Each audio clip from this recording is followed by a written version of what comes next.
impressed with the way he's gone about his business. It's like dealing with a pro.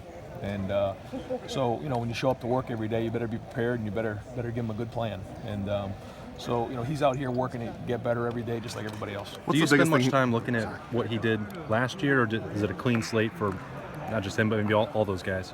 Oh, yeah. We study everything, you know, every snap these guys have been on the field, you know, we study it. Ryan, what's the biggest thing JT needs to improve at? I know it's very early with you guys working together, but what's one thing you think that he really needs to improve on the most? I don't say it's one thing.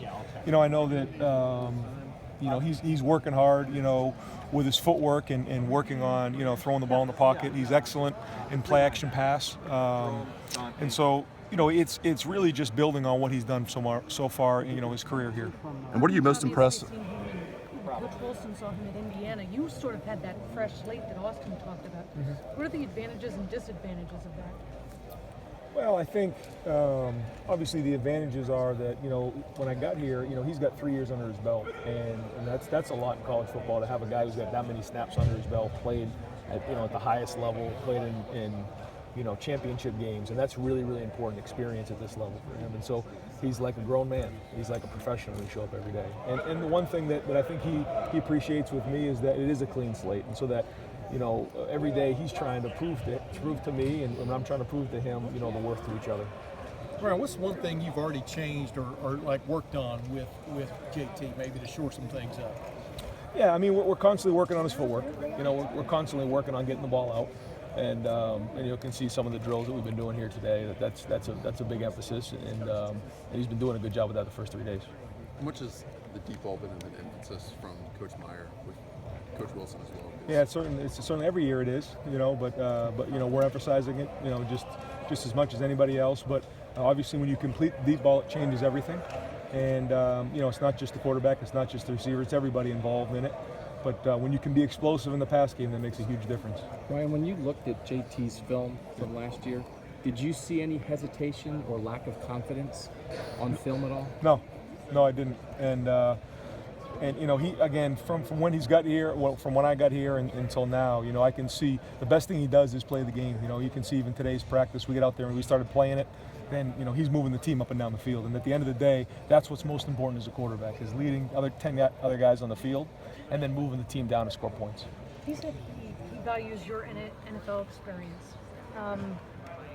What do you see in him as far as what he needs to do to get NFL ready? Yeah, I know that's long-term thinking, but he's already talking about it. Sure. I think that you know, I was lucky enough to coach those guys for the last couple of years in the NFL and just really focus on quarterback play and fundamentals. And so really imparting that to him every day and just kind of relaying some of that information to him. I think he appreciates that. But he's also been coached at a high level to this point too. So it's just really building upon it from this Ryan, point. you just mentioned your experience in the NFL. I know you've been here a limited time and haven't been here in the season yet, but based on the way things are structured in the NFL, the way practices are structured, off time with players, how closely do you feel Ohio State runs their program to an NFL franchise running their team? Real close. But first off, because the guys who are running around the field are like NFL players, you know, from the skill guys to the guys up front. I mean, the guys here have done an unbelievable job recruiting. And so the talent level here is just like a lot of the NFL teams. And that's what's most impressive when you get out here for the first 3 days. The one thing that's different is that it gets on you a lot faster. In the NFL, you know, you have OTAs, which are a lot later on in the year, and you have more time. Here, once you get done with recruiting, spring ball's on you fast. And so you have to get ready, you have to get the meetings going, and you have to get the installs and offense in at a you know, really fast clip. When it comes to scheduling, I know obviously they've got class and certain things, but where do you think the biggest differences are from the pro level to the amateur level in terms of scheduling and how things are actually done from a day-to-day basis? You know, they're a lot alike. I guess at the end of the day, though, you know, they have class and they go to college, so they also have that part of it. And so, you know, you don't get as much time. So Matt and Tom Herman were both very involved in the offense here as well as coaching quarterbacks. Was that an attractive part of this job to you, or would you prefer to focus on just working with the signal callers? No, that was a big part of it. And Kevin and I have had a great relationship since we've been here, and that's a big part of it. And I'm really excited about that part of it. How did the hookup come from you and Urban Meyer? I mean, obviously you were GA with him way back in 05. Yeah. When did he approach you about this, and how quickly, I guess, did you jump at it? So in 2005, I was at Florida, and the connection was Dan Mullen, who grew up in the same hometown that I did. And so we always stayed friendly and stayed in communication. And then, Coach called me, and I would have walked here. It's a great place to be, and really lucky to be here. Is your pecking order pretty clear now, or is it all just get to know these 4 guys that you have? Well, I mean, JT's past speaks for itself. But everybody's here competing. Those guys are really fighting like heck every day and looking to put their best foot forward. Brian, what's the biggest lesson you learned? I don't know if lesson's the right word. From those 2 years in the NFL, I mean, working with Chip and stuff. Of course, you played for him at one point, way back when. And I guess what did you pick up from that experience that you're now incorporating into this? Well, the biggest thing that just jumped out to me, just in my experience there, was that if the quarterback's playing well, your team's going to play well. If the quarterback doesn't play well, then it's hard. And so much of it goes back on the quarterback in the passing game. And we do a great job running the ball here. And so our balance is going to be really important. And obviously the best that they've been here, they've been balanced, 250 and 250. That's the goal. And so we have to make sure that that's a big part of what we do moving forward. Ryan, you stress that your quarterbacks on the recruiting trail. What's that? What's it been like to get back on the recruiting trail? Yeah. Well, great. I mean, I was only out of it for a couple of years, so I mean, it's something I grew up doing. So it's a big part of it, and it's fun. But you worked for 6. I think you've worked for 6 or 7 head coaches. 3 of them twice, in some respects, maybe 3 times if you want to count them. Right. Have you taken a little bit from each guy? I mean, who's had the biggest influence, I guess, on your career? Yeah. There's a lot of ways to skin the cat. Like you said, I've been really fortunate that way to be around some great coaches. Obviously, Coach Meyer is one of them, but Chip's another one. Tom. I mean, you go through the guys that I've been exposed to.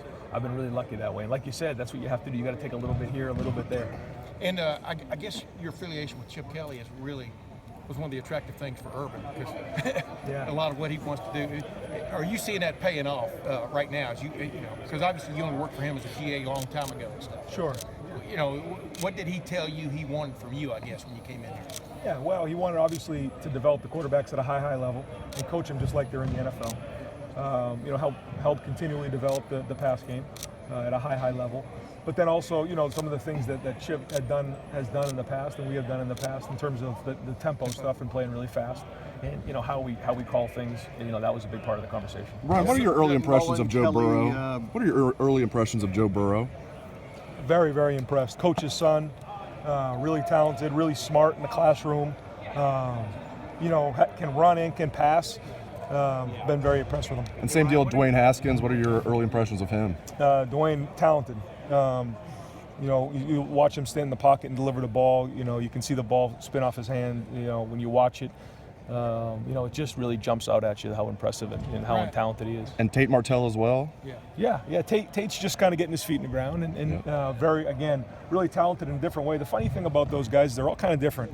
Dwayne's a little bit taller guy. Can really deliver the ball from the pocket. Where Tate, is kind of more of a runaround guy, make things happen. Joe is, kind of a little bit of everything, and then JT, obviously, you guys know what he is. So all kind of different, but all are really hungry to get the starting job. And you don't have to face a quarterback battle because people know that JT's the guy, but there is one developing behind the scenes. We might not be able to see it, but do you get the sense of those younger guys and Joe kind of getting the idea that the backup quarterback or whoever wins that battle this year, it's a huge thing for the future of this program? Yeah, but it's early. I mean, this is what are we, March 21st, and so practice 3. But those guys know what they have. They're competing for that backup job, and they're working at it really hard every day. But it's early. Brett, are you a buy a house guy or are you a rent guy based on your movement here in the last several years? No, well, a little bit of both. A little bit of both. Have you bought a house, or are you renting? I have bought a house. Yeah. So you plan to be here for a while, or what's your? I would love to be here for a while. What is your commitment, I guess, to this place? Is it 2 years? That's a good question. Yeah, it's a good question. I mean, I was in college and I loved college, and then I went to the NFL and I learned how that worked. And I have a young family. I have 3 kids, 8, 6, and 3, and my wife.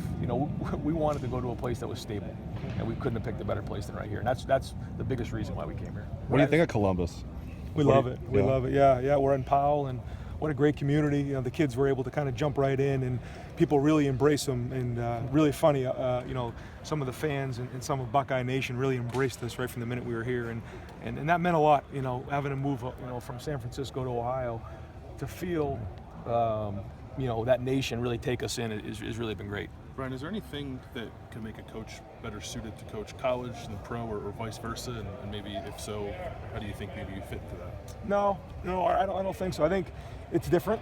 You know, you're coaching, you know, kind of a different type of player in terms of, you know, you have young kids coming from high school and you really got to develop them when they're here. And then when you get to the pros, that's a little bit of a different dynamic. But I don't think that, you know, the skill set is much different. Coaching is coaching and teaching is teaching. How tough was that though last year with the Colin Kaepernick thing? You know, I don't know if you call it a side light or a side story or whatever, but how much of a distraction, as you look back on it now, did that create for just your room, you know? You know, when you stepped outside the doors, it was a big deal. But when we stepped inside, it really wasn't.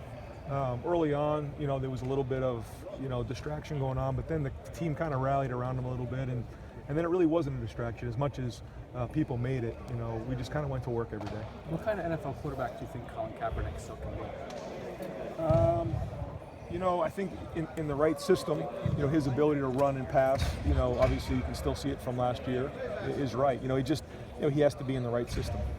Did you have Sam Bradford in Philly? for Ryan. I did. And so is there a connection there with you and Coach Wilson at all? Do you have a pre-existing relationship? No, we didn't. But when I knew Sam obviously before I knew Kevin, you know, and so I called Sam. I says, "Do you know this guy Kevin?" He said, "Oh yeah, I know him. I know him real well." And he had nothing but great things to say about him, and then our relationship's just been growing from there. When you talk about the developmental piece of working in college, and I guess it would make sense that you do that more in college than you do in the NFL. Like, could you maybe talk a little bit about your experiences in college, developing guys who you think might be the best example of some work you've done developing a college quarterback? Yeah, I mean, you know, when you look back when I was at Boston College, you know, I was lucky enough to be around Matt Ryan, you know, and he was obviously real special, you know, and the passing game that we had there, that 2007 year was special, and you can see what he's gone on and done. And then, you know, later on at Boston College, you know, we had a guy we stepped in with Chase Reddick was our quarterback, and we had a running back there at the time who really hadn't done much, Andre Williams. Then he was the Doak Walker Award winner that year when I was the coordinator.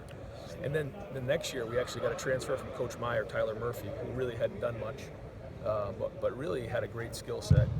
You know, run around, and could throw the ball, and then we kind of morphed that into a spread game. And with Coach Adazio and the staff there, we did a great job of kind of changing from that to more of a spread game, and had some great wins. You know, we had USC at home and scored 38 points on them.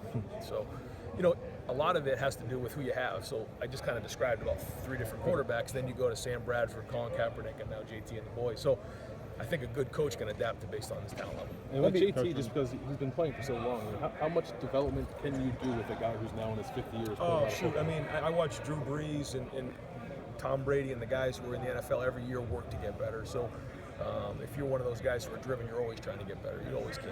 How talented is that queue of guys that we're seeing out there, those 4 guys? I mean, from your vantage point, how talented is that line of guys we're seeing out there, the 4 that you've got? They're talented. Now it's a matter of, you know, when they go to play the game, how does that translate? Yeah. And that's what you try to develop as we go. So when you looked at film, obviously Urban Meyer would say that this team didn't throw the ball in the second half of last year the way they wanted to.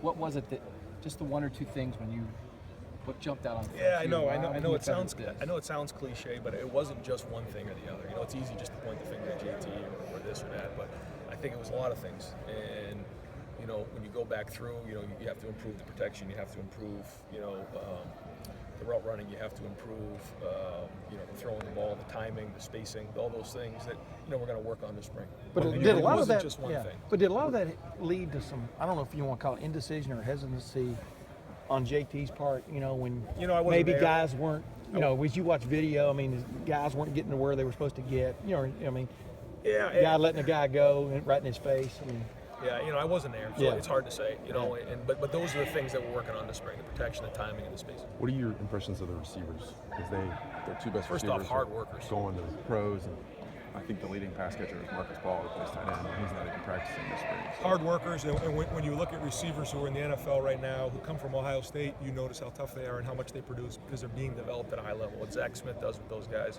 and Coach Meyer is really impressive. You look at their track record; it's great. And these guys are the next guys in line. They're tough, they're hard workers, and they're talented. So I can't wait to see these guys unleashed because a lot of people don't know about some of them, and so it's exciting to see it.